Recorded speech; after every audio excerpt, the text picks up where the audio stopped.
அன்பு தோழமை உறவுகளே, கடந்த 3 நாள் நற்செய்தியிலேயே நம் ஆண்டவராய் இயேசு கிறிஸ்து அழிவை பற்றி நமக்கு எடுத்துரைத்தார். இன்றைய நற்செய்தியிலேயே அழியாத ஒன்றை குறித்து கூறுகின்றார். அது என்னவென்றால் இயேசுவினுடைய வார்த்தைகள்.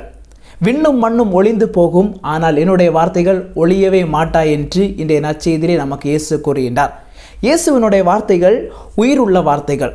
அந்த வார்த்தைகளுக்கு அவ்வளவு வல்லமை இருக்கின்றன. அந்த வார்த்தைகள் ஒருபோதுமே அழிந்து போகாது.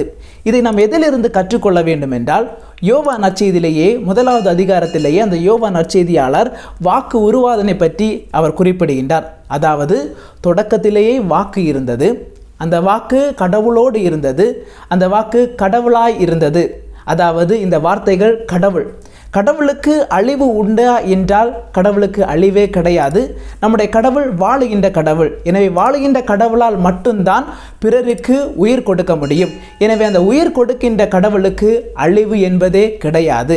இந்த உலகமும் இந்த உலகத்திலே காணப்படுகின்ற அனைத்துமே அவருடைய வார்த்தைகளால் உருவாகின. எனவே அந்த வார்த்தைகளுக்கு அவ்வளவு வல்லமை இருக்கின்றது, அந்த வார்த்தைகளுக்கு உயிர் இருக்கின்றது.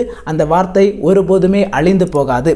இதிலிருந்து இயேசு நமக்கு எதை கற்றுத்தருகிறார் என்றால், என்னுடைய வார்த்தைகள் உயிர் கொடுக்கின்ற வார்த்தைகள், என்னுடைய வார்த்தைகள் வாழ்வு கொடுக்கின்ற வார்த்தைகள். அந்த வார்த்தைகளுக்கு அழிவே கிடையாது. எனவே அந்த வார்த்தைகளை நீங்கள் கேட்டு அதை கடைப்பிடித்து உங்களுடைய வாழ்க்கையிலே வாழ்கின்ற பொழுது தீமை அனைத்திலும் இருந்து நீங்கள் காக்கப்படுவீர்கள் என்று குறிப்பிடுகின்றார். எனவே பிரியமானவர்களே, இயேசுவினுடைய உயிருள்ள வார்த்தைகளை நம்முடைய வாழ்க்கையினுடைய பாதைக்கு ஒளியாக மாற்றுவோம். அந்த ஒளியிலேயே நம்முடைய வாழ்வை அமைத்து கொள்வோம். இந்த வரத்திற்காக தொடர்ந்து மன்றாடவும். கடவுள் நம்மை நிறைவாக ஆசீர்வதிப்பாராக. ஆமீன்.